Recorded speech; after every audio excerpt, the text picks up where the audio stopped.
네, 채팅방 상황 알아봤습니다. 이번에 외환시장 움직임 살펴봅니다. 이번 주에 외환시장의 변동성이 상당히 커졌는데요.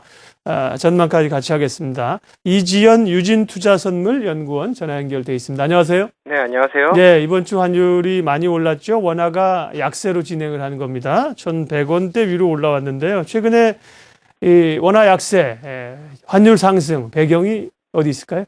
네, 말씀하신 대로 최근 달러원 환율은 상승세를 거듭하면서 1,100원대에 진입했는데요. 환율 상승세를 이끈 가장 주요한 요인은 글로벌 달러화 강세를 들 수 있습니다. 유로, 엔화 등 주요 통화 대비 달러의 가치를 나타내는 달러 인덱스는 1월 말 이후 급등세를 나타내고 있습니다. 3% 이상 상승하는 모습이었는데요. 이처럼 강한 글로벌 달러 강세가 역의 시장의 달러 매수세를 부추기는 요인이 되었습니다.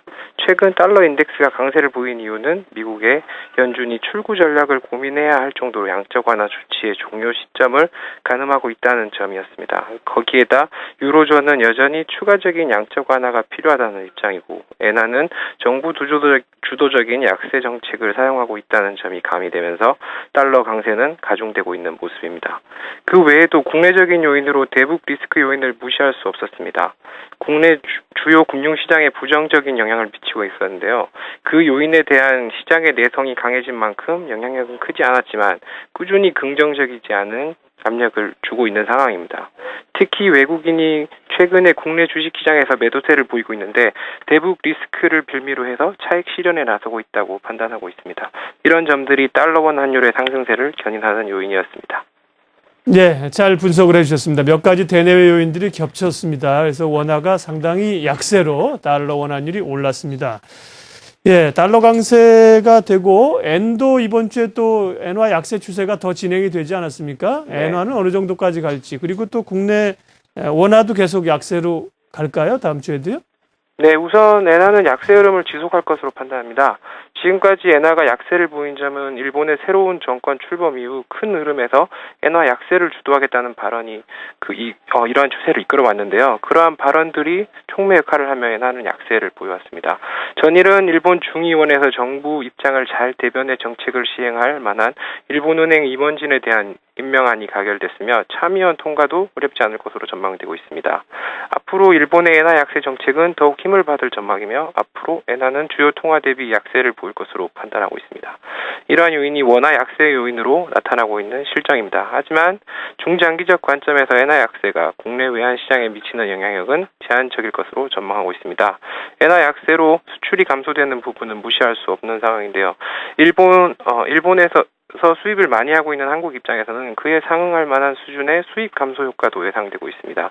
무역 수지 자체에는 큰 영향을 끼치지 않을 것으로 판단됩니다.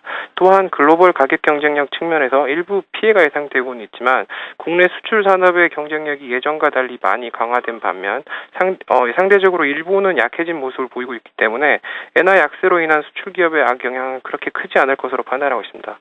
따라서 달러원 환율의 영향력은 생각만큼 크지 않을 것으로 판단하고 있습니다. 네, 달러엔 환율은 96엔대까지 지금 진행이 된 상태죠. 96.14 제가 보고 있는 자료는 그런데요. 어쨌든 뭐 100엔선 가까이 한번 터치하려는 시도들이 당분간은 나타나겠죠. 예. 네. 그리고 다음 주에 미국의 그 FOMC 회의가 있군요. 양적 완화를 놓고 여러 가지 얘기들이 있는데 회의 결과에 따라서 외환 시장에 어떤 영향이 있을까요? 네, 2월 미국 FOMC 의사록에서는 출구 전략 시점을 가늠해야 할지에 대한 논의들이 있었던 것으로 밝혀졌습니다. 하지만 일부 의견에 불과한 데다 이슈화되면서 버냉키 의장 등이 이에 대한 확산을 저지하는 모습을 보였습니다.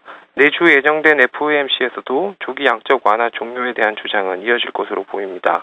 하지만 현재 450억 달러 정도의 국채 매입 프로그램의 규모를 줄이거나 중단하는 등의 출구 전략 시행 가능성은 그렇게 높지 않아 보입니다. 아직 기준금리 인상의 조건으로 제시했던 7% 실업률, 2.5%의 물가 상승률까지는 괴리가 큰 상황이며 시퀘스터 발동으로 추가적인 금융시장 불안 가능성이 상존하고 있는 만큼 출구 전략을 취할 상황은 아니라고 판단됩니다. 달러화 가치는 지금까지 유지해오던 방향 그 이상 그 이하로 움직이진 않을 것으로 보이고요. FOMC에 의한 국내 시장 급변 가능성은 그렇게 크지 않다고 보고 있습니다. 자, FOMC 얘기도 해주셨고요. 다음 주 외환시장에 이번 주는 또 이제 대북 변수가 좀 영향을 미쳤다고 하셨잖아요. 다음 네. 주 외환시장 주요 변수는 어떤 게 예측이 됩니까? 네, 앞서 말씀드린 것처럼 FOMC 이벤트가 가장 큰 요인이 될 것입니다. 예. 시장에 큰 영향력을 주지 않을 것으로 전망을 드리긴 했지만, 예상과 다른 방향으로 정책이 이제 결정된다면 시장에 큰 충격을 줄 수도 있습니다.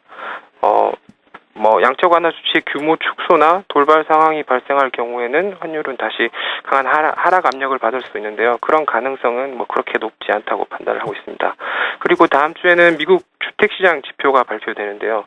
최근 미국 경제 회복세가 일시적이지 않고 꾸준할 것이다라고 주장하는 근거가 주택시장의 회복 때문이었습니다. 주택시장의 회복으로 인한 가계의 자신감이나 수요로 이어지는 메커니즘이 앞으로도 잘 작동하려면은 주택시장 지표가 잘 나와야 되는데 그런 것을 확인해 보실 필요가 있습니다. 이와 함께 달러 인덱스 등 달러화의 상대적 가치를 확인하기 위해서는 유로존 경제 지표도 주목하셔야 될 것 같습니다.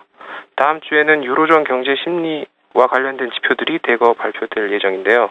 유로존은 아직까지 실물 경기가 살아나고 있지 않은 모습이지만 심리 지표는 상당히 긍정적인 신호가 나오고 있는 상황입니다. 이러한 신호가 지속될수록 유로 경제도 다시 살아날 수 있는 원동력이 강화될 것으로 판단됩니다.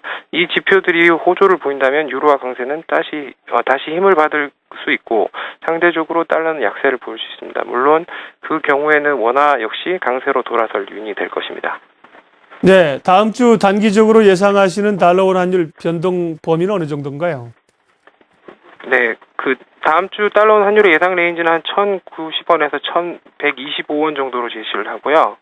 지금 현재 원화 매수 심리가 많이 약해진 상황입니다. 환율이 높아지고 있음에도 불구하고 상승세가 좀 더 지속할 수 있다는 우려 등으로 내고 물량 유입이 좀 약해지고 있는 상황입니다. 그리고 동시에 외국인의 국내 주식 시장에 대한 매도세도 지속되고 있는 점이 이제 원화 약세를 부추기고 있습니다. 다음 주에도 이러한 상황이 지속될 가능성이 좀 높다고 판단하고 있습니다. 달러원 환율이 200일 이평선 등 주요 이평선을 돌파하면서 상승 압력이 이끄는 상승세는 좀 더 이어질 수 있다는 판단입니다. 하지만 여전히 주요국 대비 국내 경제 성장세가 나쁘지 않은 데다가 무역 관련 지표도 나쁘지 않은 상황이기 때문에 환율 하락 압력도 만만치는 않을 것으로 보입니다. 이러한 점을 근거로 해서 중장기적인 관점에서는 여전히 하락 압력이 우세할 것으로 그렇게 판단을 하고 있습니다. 예, 주간 환율 전망 이지현 유진투자선물연구원이었습니다. 말씀 고맙습니다. 네, 감사합니다.